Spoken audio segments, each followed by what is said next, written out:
아는 기자, 정치부 이현수 기자 나왔습니다. 이 당시 북송한 탈북 어민이 16명을 중인 흉악범이 맞느냐 아니냐. 여야 누구 말이 맞는 겁니까? 네, 우선 양측 주장을 종합해 보겠습니다. 문재인 정부는 16명을 살해한 흉악범으로 북송이 타당하다 이렇게 주장하죠.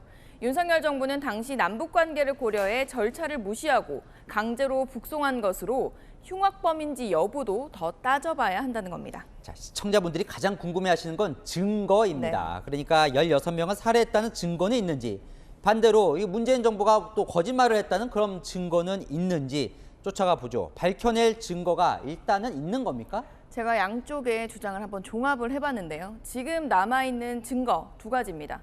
북송된 탈북 어민 2명의 진술이 있고요. 그리고 SI 정보입니다.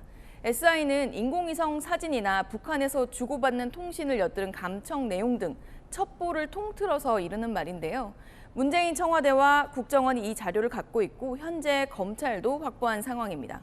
그럼 문재인 정부 인사들은 이 두 개의 증거가 모두 흉악범 쪽으로 향해 있다 이런 주장인가요? 네, 우선 탈북 어민들이 16명을 살해했다 이렇게 명확하게 진술을 했다고 주장합니다. 2019년 통일부 고위 당국자의 브리핑 내용을 보면 탈북 어민 2명이 16명을 살해했다고 진술했고 의심할 정도가 없을 정도까지 확인했다 이런 표현도 했습니다. 당시 국정원은 또 SI를 근거로 살해 과정을 국회 정보위를 통해 상세히 공개하기도 했습니다. 선장을 죽이자, 돼지 잡듯이 하면 된다. 그래서 도끼 하나, 망치 2개 등등을 이제 가지고 그렇게 하면 된다라고 했다는 겁니다. 올라오는 선원들을 다시 이제 후두부 가격하는 방식으로 살해하고 다시 시체는 바다에 유기하고 이 모든 작업이 해 뜨기 전에 종료가 됐다는 겁니다.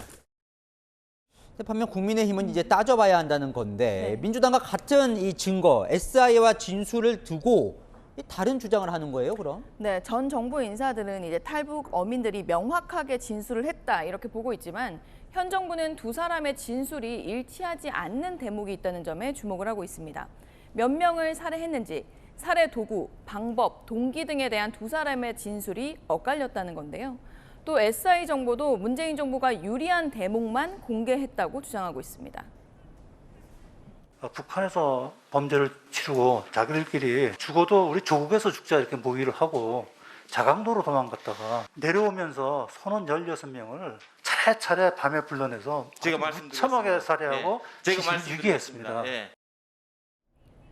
문재인 정부에서 귀순 진정성이 없다고 주장하는 근거인 탈북 어민들의 죽어도 조국에서 죽자 이 발언은 우리 군의 경고 사격이 있을 때 한 발언이고 그 뒤에 남조선으로 가자라는 말도 있었다는 겁니다. 국민의힘 내에서는 SI가 북한이 일부러 흘린 역정보가 아니냐는 의혹도 제기하고 있습니다. 그런데요, 증거가 진술과 SI뿐이라면 당시에 우리는 뭐 조사는 안 했던 겁니까? 네, 국정원에서는 어선을 합동 수색한다던가 추가 조사가 필요하다는 목소리가 있었는데요. 돌연 조사가 중단된 것으로 알려졌고요. 당시 납포부터 북송까지 일지를 보면 사실상 단 하루만 조사를 하고 송환이 결정된 거라 부실한 조사라는 지적도 나오고 있습니다.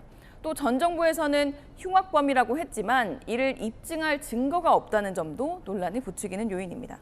그럼 이제 검찰이 수사 중인데요. 검찰은 그럼 이 탈북 어민이 흉악범인지 여부를 밝혀낼 수 있을까요? 네, 우선 북송된 어민들은 북측에서 처형된 것으로 알려진 상황이고 어민들의 2019년 진술과 SI 말고는 조사할 증거가 없어서 진실 규명은 쉽지 않아 보입니다. 쉽지 않아 보이는군요. 네, 아는 기자 이현수 기자였습니다.